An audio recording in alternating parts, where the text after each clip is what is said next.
Good morning, everybody. Thank you for joining us this morning. Happy Monday. Hope everybody had a nice weekend. Either way, I'm just going to say, I hope you had a nice weekend. So I'm here with Heidi Kirby and I'm Rubina Halwani. And we're going to just have a discussion based on a discussion that we had a couple weeks ago. I think we started on LinkedIn. And we were just talking about the job market right now and how hard it is for folks to kind of go through the application and just understand heads or tails of it, especially in our field. It just seems like there's just so much going on in those descriptions. And we wanted to try and break that down for you.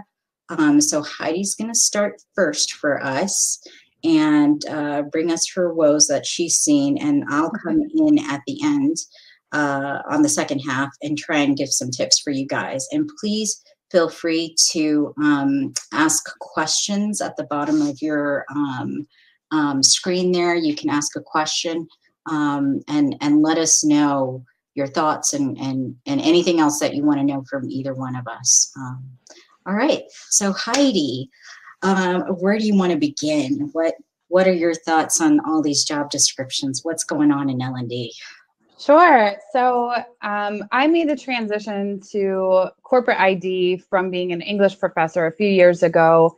And then this April, I was laid off due to COVID. So each time I kind of made these massive spreadsheets of ID jobs that I had applied to. And so that's where this kind of all starts, is things that I've seen over time, just patterns, different job postings where I can kind of tell from by now, after applying to over like 150 different ID jobs, that some are worth pursuing and some are worth kind of just passing on that one and finding the next opportunity. So this is totally from our personal experience. This is not anything that's, necessarily research-based. This is really just my opinions based on trying to navigate this market, especially during COVID and a lot of the different things that are out there. And actually, Rubina and I made this fun little list of what we call the criminals.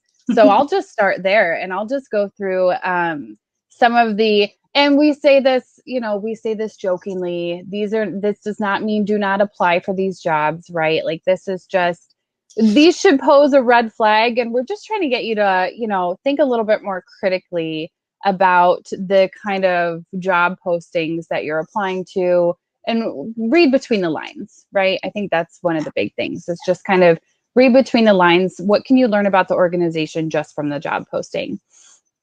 So the first pair of criminals are brothers, and they are the laundry lister, who is very closely related to the in search of coupon clippers, or as I like to call it, the BOGO. So these are the job descriptions where you've got the longest job description you've ever seen, right? It's listing out all these different deliverables that they hope that you do. Sometimes it can even be a ton of like company culture type boxes that they want you to check. And, different skill sets and different responsibilities that you would have. But there's very little about the actual technical skills that they're looking for the laundry lister. Now, for the coupon clippers or the BOGO, if you've been in L&D for a while, you can spot these from a mile away, because this is not just a role for one person, right? They want you to be the full L&D department as one human. And so you might be consulting with the C-suite. They might want a leadership development program built. They want you to facilitate. They want you to be a videographer or a graphic designer or a coder. You get the idea, right? But it's very, the red flag that one throws up is either that they don't have a established L&D department already, or they've let a few people go and they're replacing those few people with one, which I've experienced, which is not fun. So, you know, just to kind of take that into consideration when you get those, they want you to be everything and the kitchen sink, right? Yeah, but can they pay for it also? And so Right. here it's like Rarely are they willing to pay you 3 times a normal salary. For the 3 different jobs that they're asking. Can you be our ID? Can you be the, you know, project manager? Can you also be the LMS administrator? Can you be the, and you know, just like yeah, and lead the team of contractors, right? Yes, exactly. And we're sorry, we're working on a very tight budget. So, you know, can you just kind of bear with us? And we're going to grow eventually. Like you're coming in at a great time. So, yeah, always. that one. So, yeah. I believe somebody mentioned this one in the chat already, that a lot of the job postings they saw are copied and pasted. Well, our next one is the copy paster. If you Google search instructional design sample job description, you will find like this one canned response, right? Which is a really good foundation for a lot of hiring managers. I know a lot of hiring managers who've used that and then kind of just changed it and catered it to the role that they're actually trying to fill. So it's a great starting point. But if you just Google search for one of those lines, you'll find actual job postings who've just copied that and pasted it right in. So without changing anything. And the big clue for this one is that the example lists Flash, right? And so if you see that kind of those 3 bullet points and they've listed Flash and they haven't taken that out yet, that might be your first clue that they are copying and pasting. Rubina, do you want to add anything to that one? I was adding something in the chat, so I didn't interrupt. Sure. Flash is dying, by the way. So if you see a job asking for Flash, question number 1. Right. Why do you need me to know Flash? Right. Yes, exactly. So yeah, there you go. Yeah. Okay. Cool. Next one on your list. Let's see what else is there. Some other sinners that we've got. I'm laughing as I'm hearing some of these because we chatted about this last week too, as we were trying to come up with some names. Because I've never done this before. I don't think Heidi has either. But these are just some very common mistakes that hiring managers do, and a lot of them don't even realize that they're doing it. You know, that's the real thing, is that they don't realize that they're doing it. And folks that are outside of ID don't know ID and L&D as well as we do. And so we've got to be that bridge to discuss all of these issues. Absolutely. And the deeper thing about the copy and paste thing is not so much that they just took something from another website, but typically in my experience, when I've interviewed for those jobs, they either don't have an established L&D department, which may be your jam. Maybe that's what you want. Maybe you want to build it from the ground up, which is great.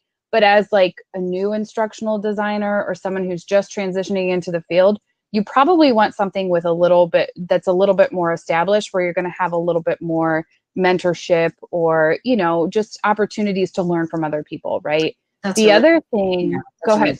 That's a really good point to say. Like, if you're newer and you're seeing that kind of a job, you may not know that it's a copy and paste job. I would say do your due diligence when you get a job announcement to check it out, see if there's other job announcements that sound similar. Do that search like Heidi mentioned.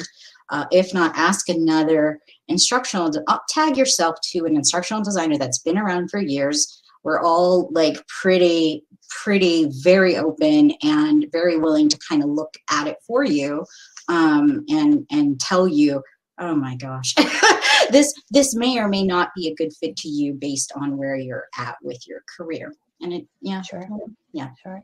The other thing is that it's possible that they do have an established L&D department, but the hiring manager was just too busy to have input into the job description. And I've run into this as well, which means that if you take that job, guess how busy you're going to be? You're going to be breakneck speed busy.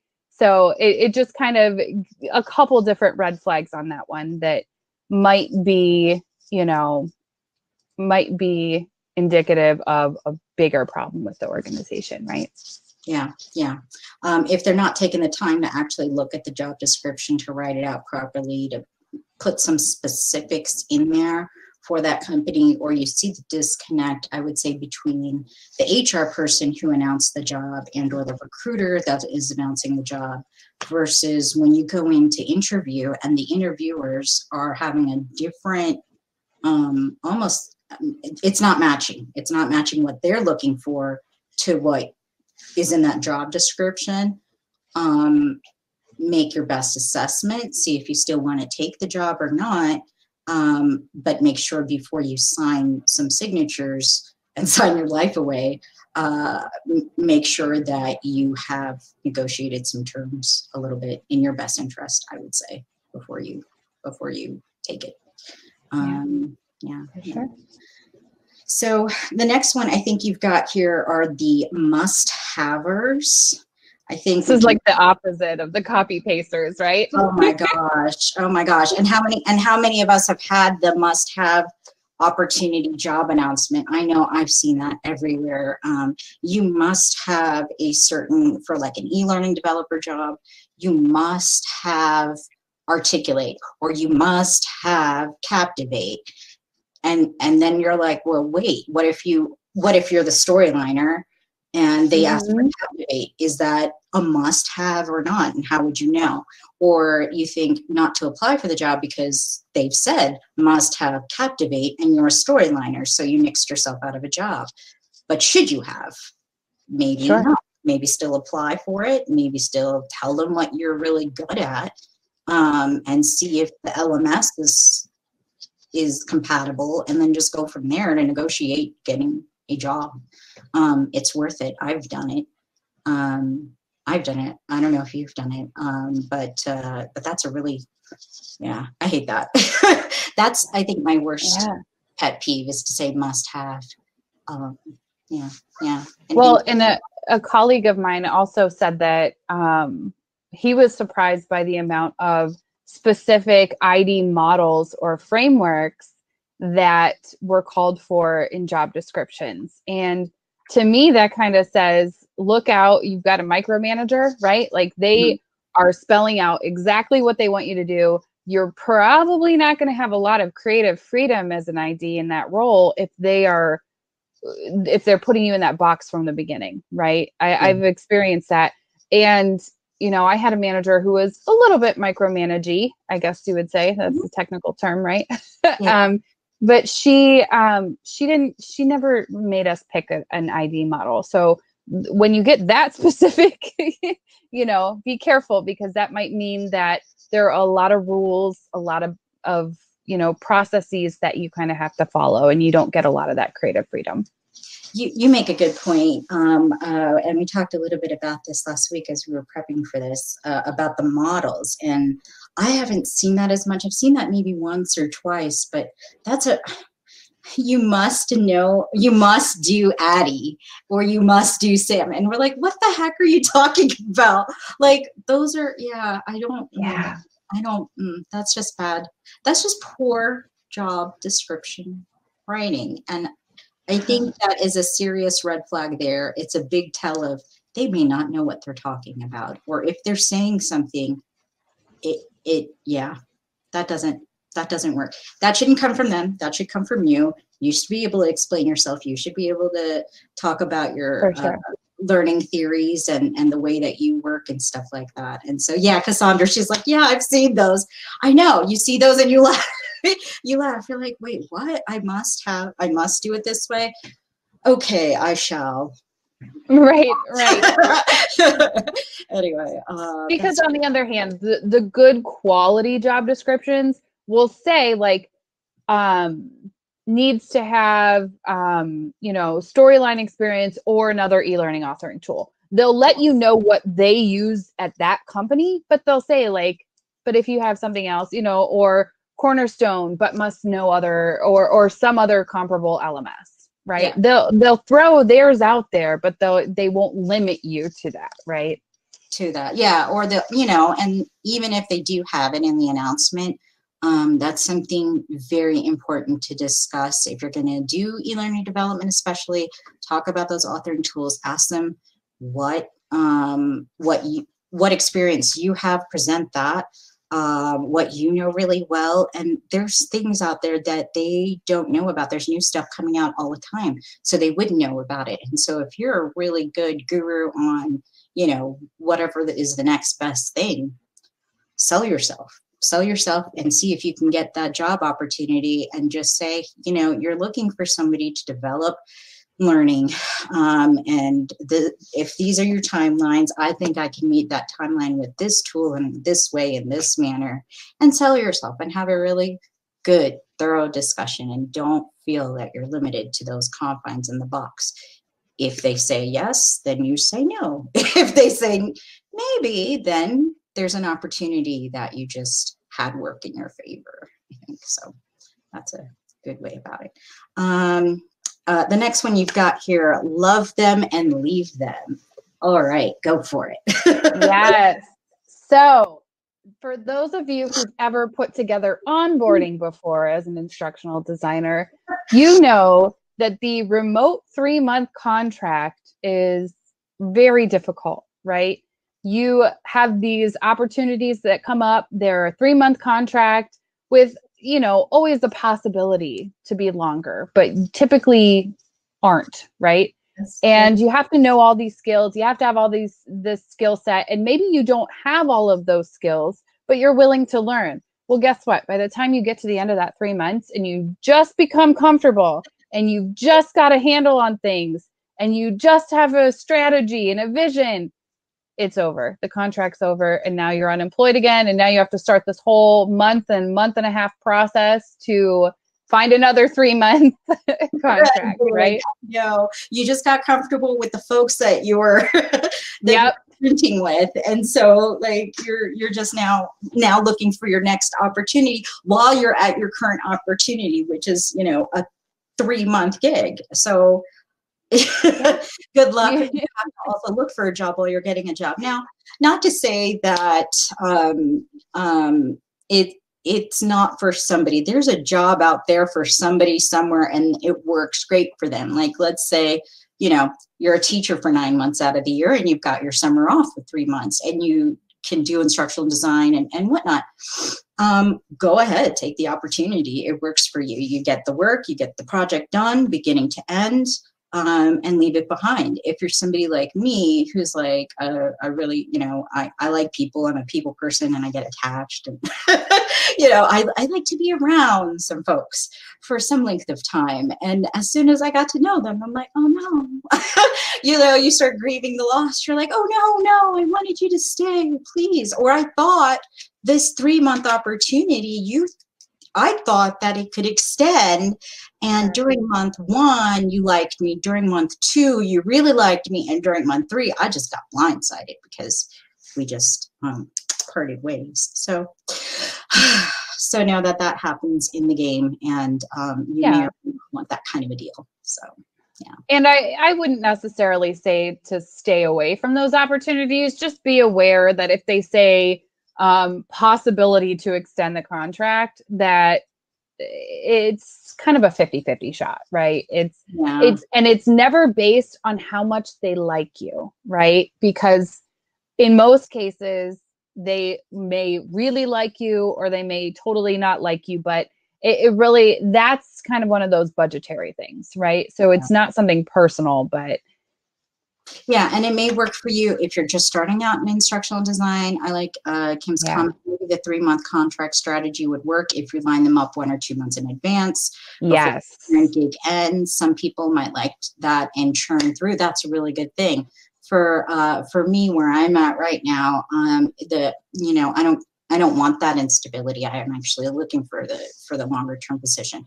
For new instructional designers trying to get experience, trying to build your portfolio, trying to diversify your skills, these smaller opportunities, these locked in projects might be perfect for you. So, you know, Heidi and I probably would both agree to recommend that.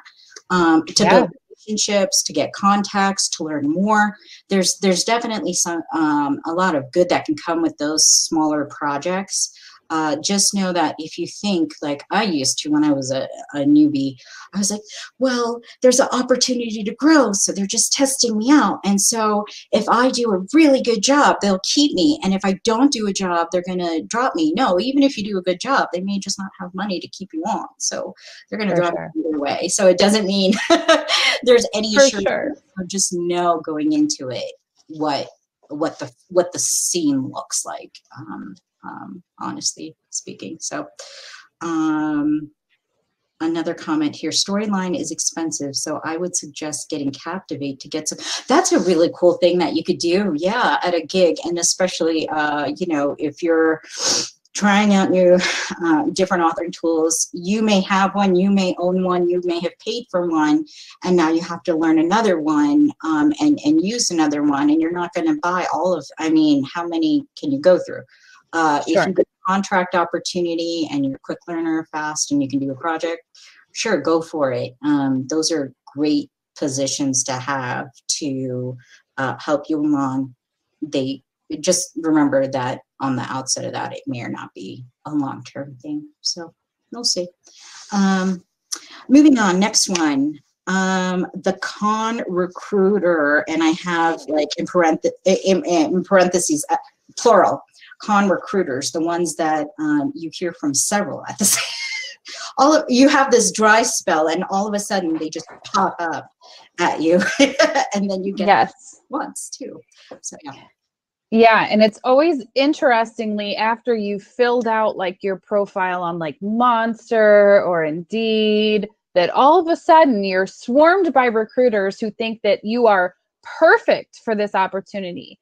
That's not to say that working through a recruiter is bad. I would never want to, you know, try and get someone to move away from recruiters because sometimes they can be super helpful. The con recruiters we're talking about are the third-party recruiting companies that you've never heard of, and they won't tell you who the job is with.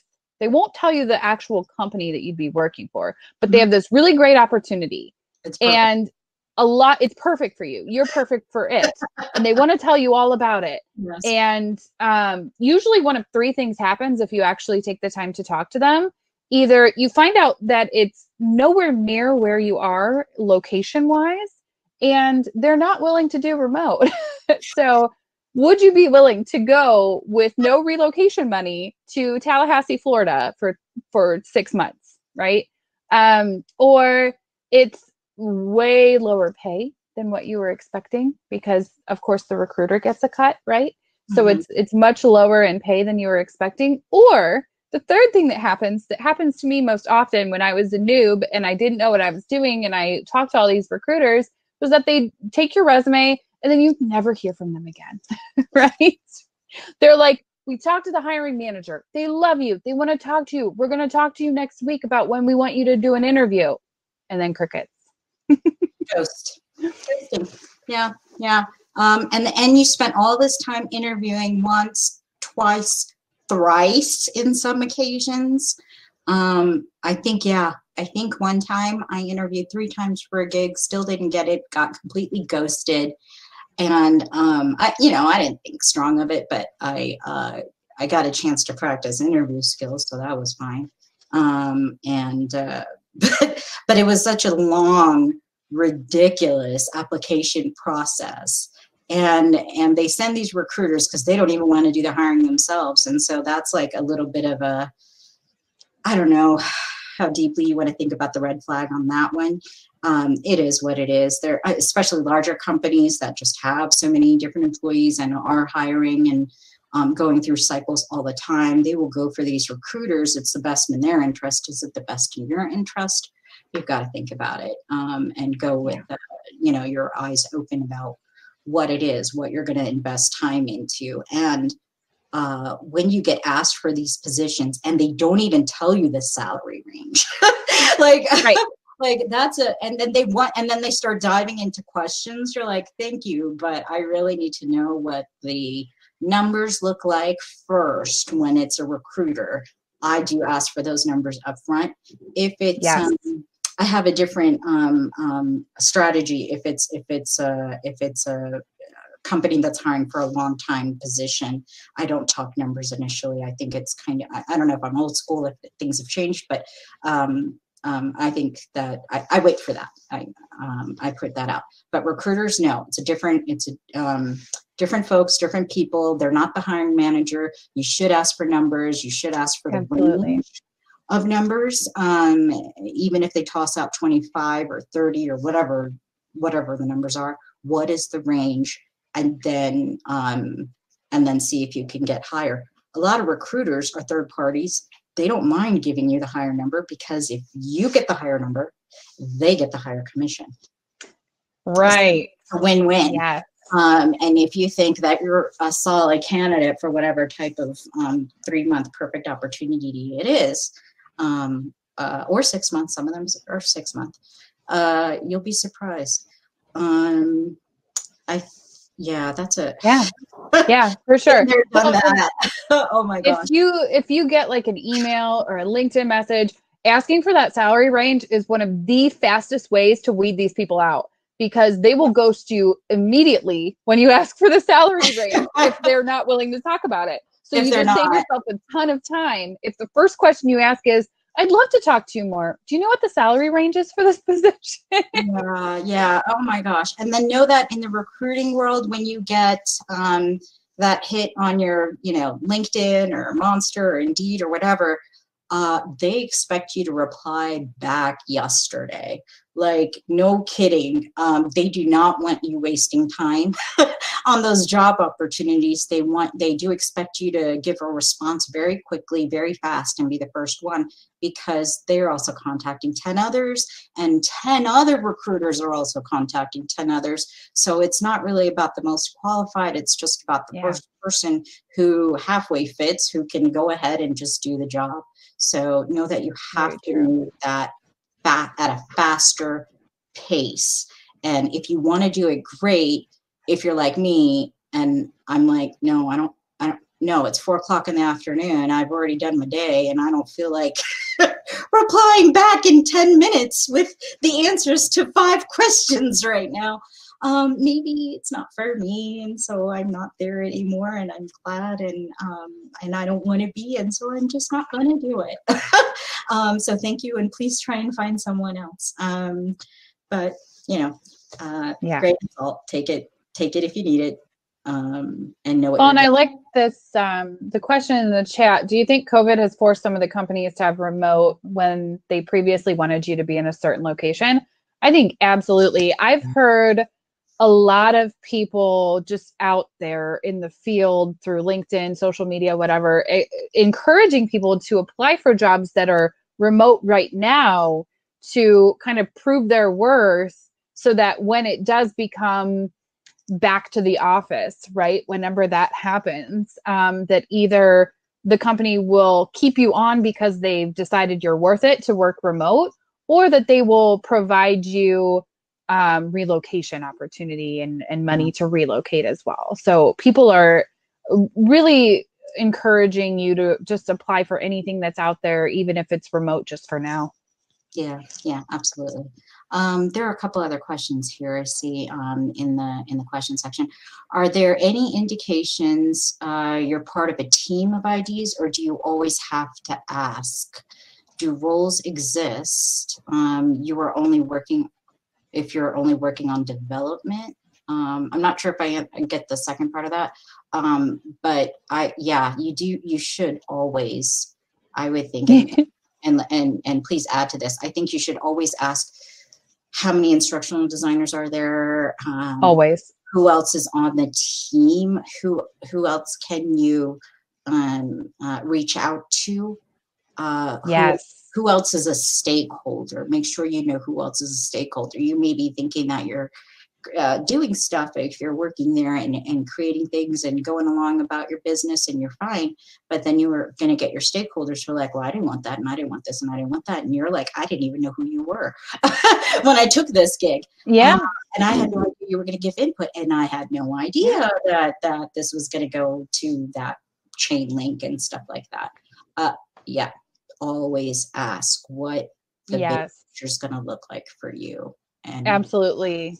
Absolutely. I interviewed with a recruiter, and now this was an internal recruiter. So the difference between recruiter and hiring manager, for those of you who have not had the opportunity to work in HR, excuse me, is that the recruiter is the talent development person who's responsible for posting the job ad, collecting those initial responses, and then handing those off to the hiring manager, who would be your superior in the organization, that does the actual interview with you and talks shop, really, right? The recruiter can't always talk shop, and that's okay, because they're trying to fill X amount of positions within their organization. They can't know everything about every position, right? So if a recruiter initially, like on the phone screen, can't answer all your questions, that's okay.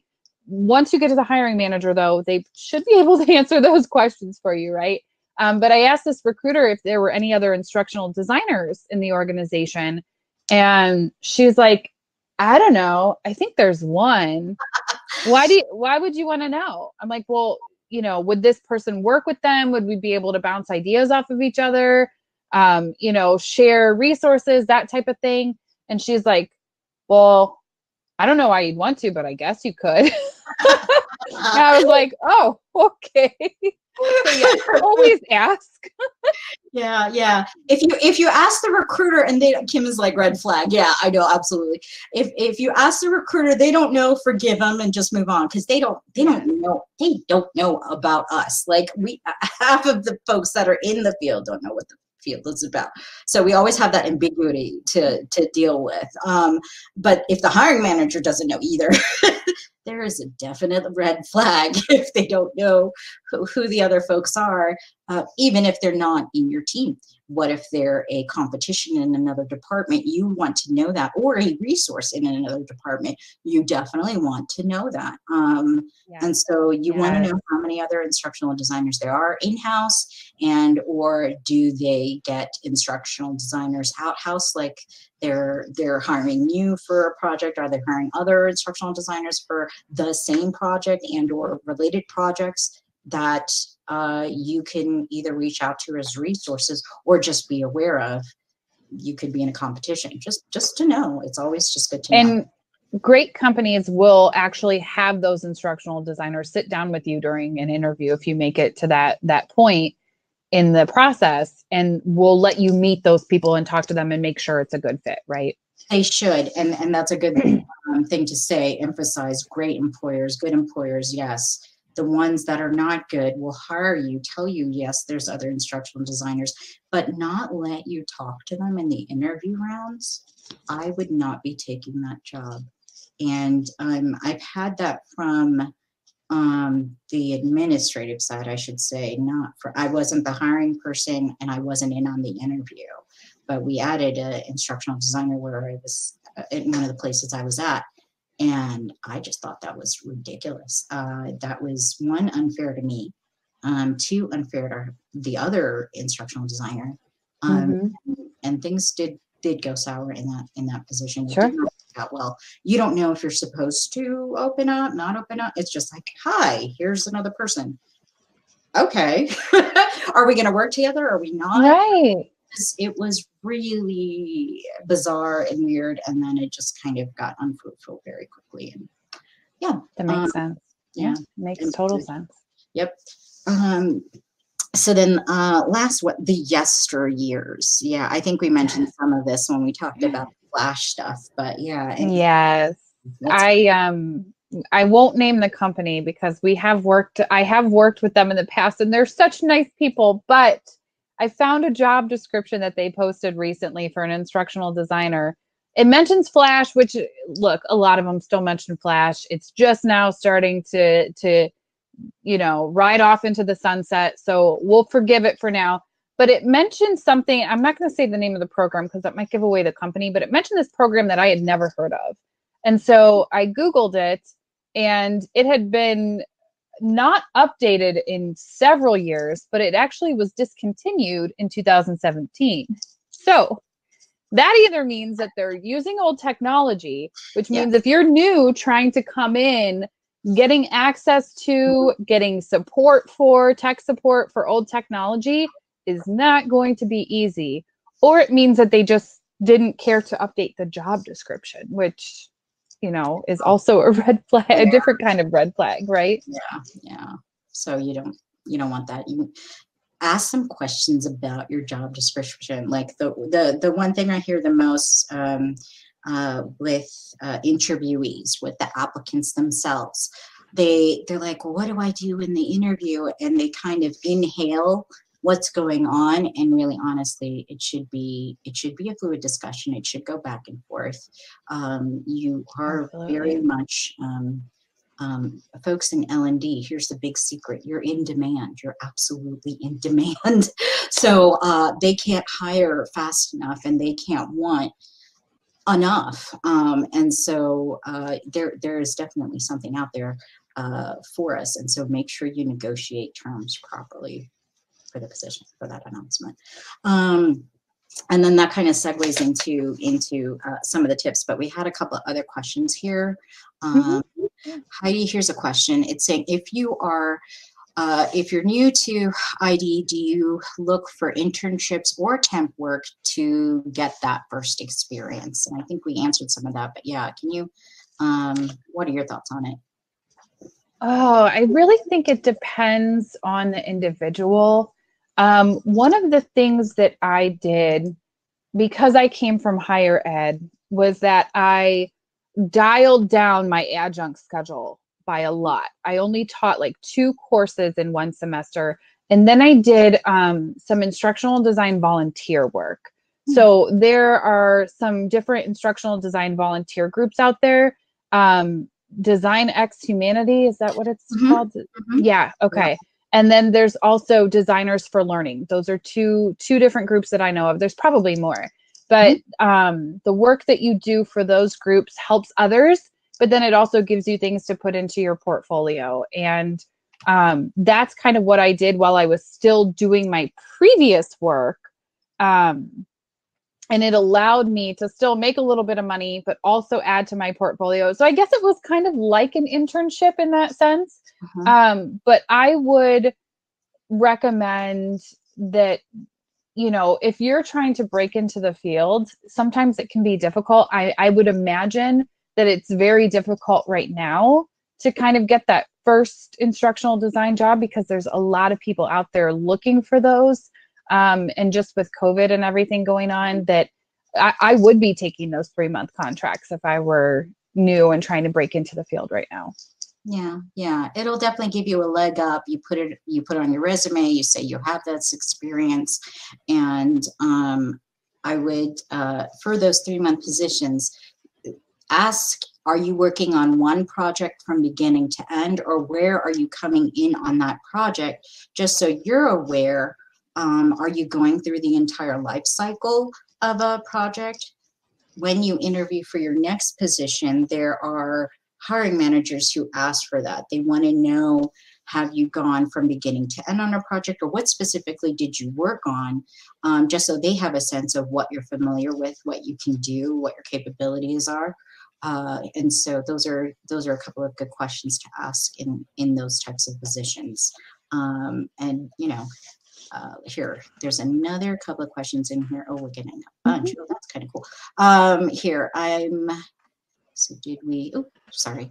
I'm new to the field, and I was wondering which sector of ID would be easier to break into as an entry-level ID, academia or corporate?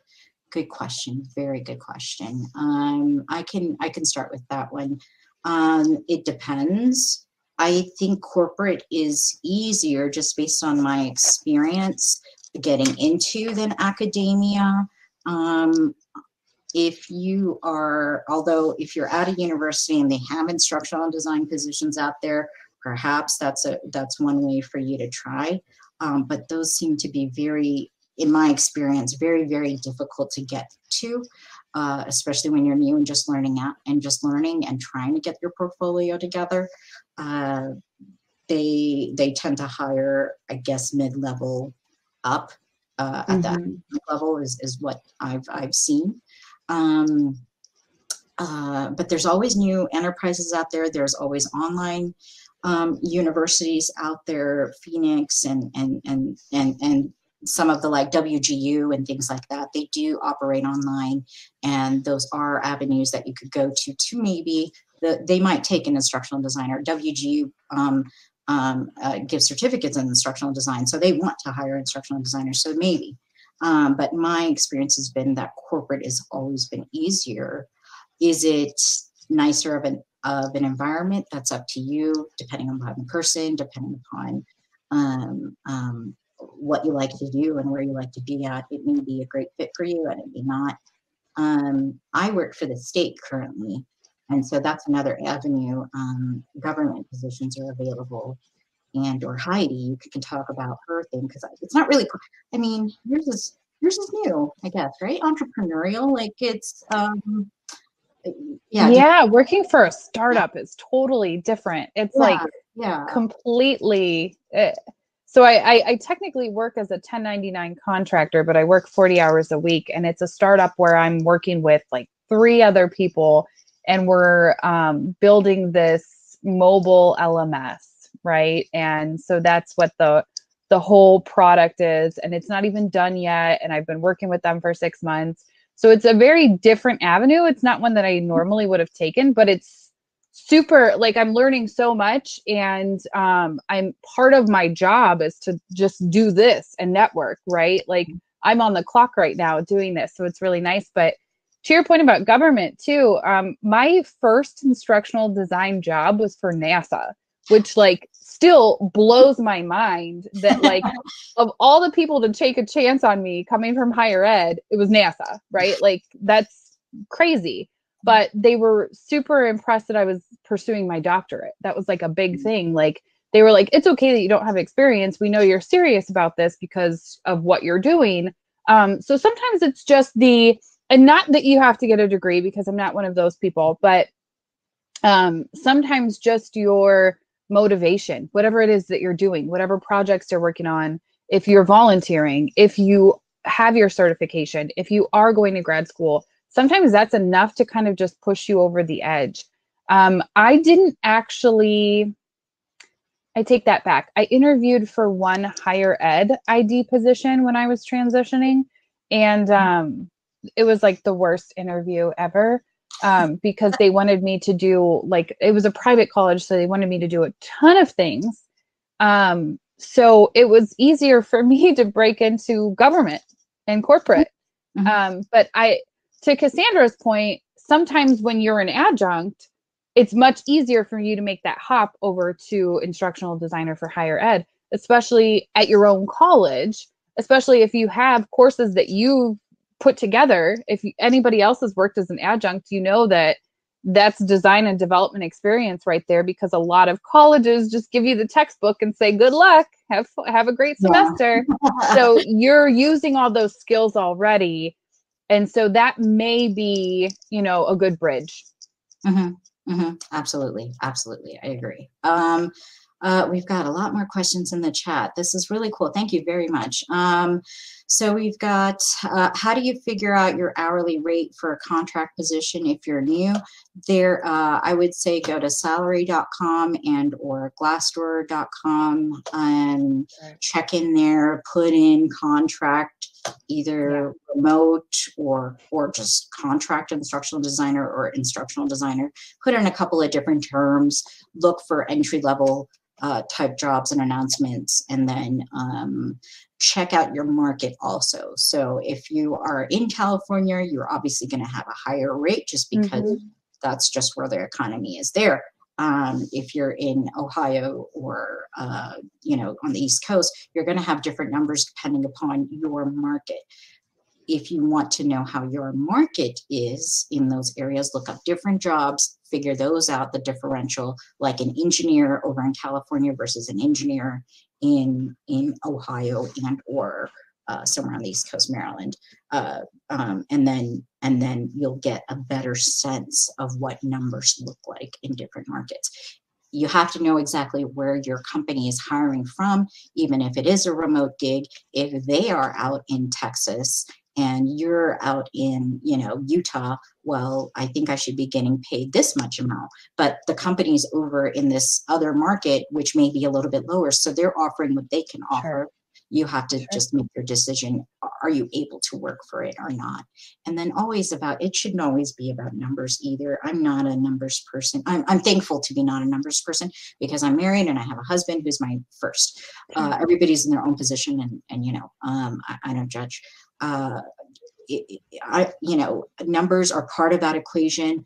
Always try and get to a good, comfort level with the job that you're doing and the people that you're working with. Those are also very, very good things that you should add into that equation and make sure that you're making a really good decision based on all of those factors and stuff too. So. Another thing too, I saw a previous question that was tagged on that said, appreciate any job seeking tips. So this kind of answers both, is connect with people who are in the field on LinkedIn. Don't be choosy. Like Facebook, Instagram, those are the places to be choosy about who you connect with. LinkedIn, connect to all the L&D people you possibly can. That's like my number one piece of advice. Use LinkedIn, build your profile, and connect with tons of people because, we've already got a couple resources in the chat, but you will see those pop up on your LinkedIn feed as soon as they're available. Salary info, interview tips, like all of that stuff. Once you start connecting with people in the field, that information becomes really readily available. Sure. I just added a thing in the tips too, and we've got a few questions left. I'm gonna pause on the questions a little bit and present the tips I have based on our discussion that we've had. And then after this, please take a look at Forbes. That's where I kind of went at to start with. I always like looking at what other folks are saying just about interviewing and jobs in general, and then just kind of glean from that what's specific to L&D. And so what I found, just from what I read in the Forbes article and then my own experience, I would say for a job announcement, even if it's a laundry list and whatnot, always apply for it. Just apply for it. If you think that, never hesitate that you think you're not qualified for the job. Don't waste hiring managers' time. Be a little bit mindful, do your due diligence. But if you think that you're checking off about 70% of what they're looking for, then apply for the job. If you're at 50 or below, then just say, whatever, I'll look for another job. But 70% or more, then apply for the job. There's so many different factors that go into hiring. They're looking for a nice personality. They're looking for fit. They're looking for somebody that is a team player. So there's other things going on in that job announcement. Don't cut yourself short based on the responsibilities. If you think you have about 70% there, that's a good determination. Go ahead and apply for the job. Let them decide if they're going to hire you or not. Think of the interview as a discussion. I've said this before in our chat, but yes, please think of the interview in L&D as a discussion. Prepare questions ahead of time. Always ask what's on the responsibilities. Ask what are the must-haves in the job, especially if it's a laundry list that's handed to you. Talk about all of those things. The last job I got, I'm going to share with you my very personal experience. They were only supposed to hire one person. They ended up hiring two. I was the second person. They looked at about 40 different resumes. They weren't planning on hiring two. I looked at the job and I said, this is this looks like a very long list of responsibilities. And I see that you're looking for an instructional designer and an LMS person. May I know about your timeline? They said, well, we'd like to get courses, probably in about, every 3 months, a new course to come out. I said, well, if you're trying to do that and you're building this from the ground up, you need to build the structure for instructional design, plus you need to build the structure for LMS. So that's actually 2 jobs. So I just want to be very honest and upfront. If you're considering me, I can do this position. However, it will take me longer than the time frame that you're saying. They went, they took that feedback back and they opened up a new position and hired me with that. And they hired 2 people. And that's how I got my last job. And full-time benefits, working for the state, I'm having a great time. It's the biggest blessing for me. And so I'm very, very happy and lucky for where I'm at. So please have that discussion. Don't be shy. Let a poor job description or a bad work environment go. Depending upon where you're at with your finances and with your life and whatnot, you know, make your best decision, make your best assessment. Sometimes you have to take that position, but hopefully as you're moving up and growing up and stable, then start refusing things and don't worry about it. If you let that really good opportunity go, it's okay. There will be another one. If you let that really good brand name company go, it's okay. Maybe they're not that great behind closed doors. It's all right. Something else will come along, and or that company will come back in your life. Later in life, they will come back again. So you'll never know. So just don't worry about their names and we are so and so, we are, you know, whatever. Yeah, so are you. So are you as an individual instructional designer, and in L&D, you are also talent that they need. And talent that does actually pay well. In L&D, we do get paid well. So know your worth and go for it, and don't worry about the places that have that didn't work out at that time in that instance. Just keep going, keep applying for other jobs. And if I can just share a quick story about that as well. When I was laid off due to COVID, I was, you know, if you've been there, you know how it is, desperate to find work, right? And a company that I had previously worked for wanted to hire me, and what they were posting for was not instructional design. They basically wanted a 3-month contract to pick up content from one website and move it to another. There was nothing creative. There was nothing instructional design about it. They just had it listed as instructional design. And it was a lot more money than the current position that I ended up taking. But, you know, I wouldn't be able to be here and do this if I had taken that previous job. And I knew that, and I knew how they felt about professional development. And, you know, it was really hard because it was good money and it was really tugging at me.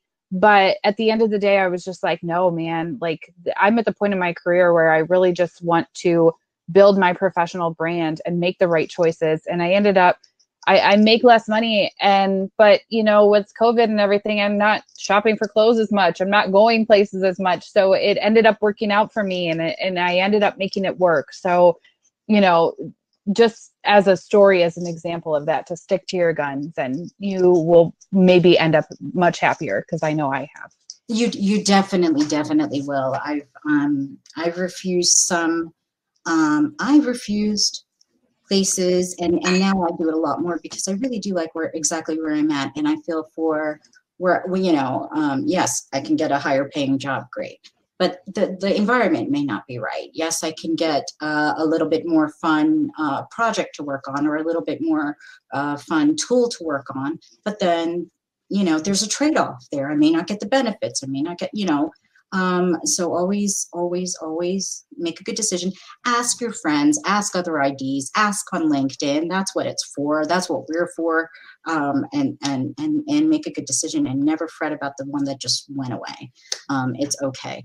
And then the last one I've got here is that we want Captivate. I've said that before too. There is no, like, rarely is it a must have for somebody to have a certain something for an authoring tool. Apply for the job, tell them exactly who you are, be very honest and upfront, and ask. You could even do that in your cover letter. That's a great thing for you to present, and say, hi, you know, I realize you're doing this. I'm an excellent XYZ person, and I work on this authoring tool, you know, Capterra, Lectora, whatever else is out there, and I can make you really great training and stuff like that. And are you willing to maybe try that? Hey, if it works in their LMS, they're happy. They'll be fine. They'll be okay. You'll be surprised. And I know we've got 5 more minutes. I know there's a couple more questions in here. I want to first say thank you for everybody's time. I will go ahead and answer these questions in the discussion, because we are going to have to wrap up, and I do have a 10 o'clock I have to go to. And by the way, I'm really sorry. I'm like trying to dodge the sunlight. That's that's now hitting me from my window and stuff. It's like sit opposite of the window and then now fight with the sun. Anyway, thank you everybody for your time. Thank you for coming Thank you so much. Thank you, Heidi, for being here and sharing Yes. our aggressions and frustrations for us. This has been very therapeutic, and I hope helpful for you guys too. Heidi, go ahead and put in the chat where they can find you on LinkedIn. And you can also find me on LinkedIn too. I'll put that in there. I will answer the questions. There are some really good questions in there in the chat. I'll make sure I answer them, so then just come back and check it out. I don't have anything else. I do want to wrap this nice and tight. Heidi, did you have any last words? No, I'm super happy to have had my first TLD cast. So yes. We're bringing in more folks, and so hopefully she'll continue on with this. And thank you all for being here. Have a great week, and we'll see you guys later. Thank you.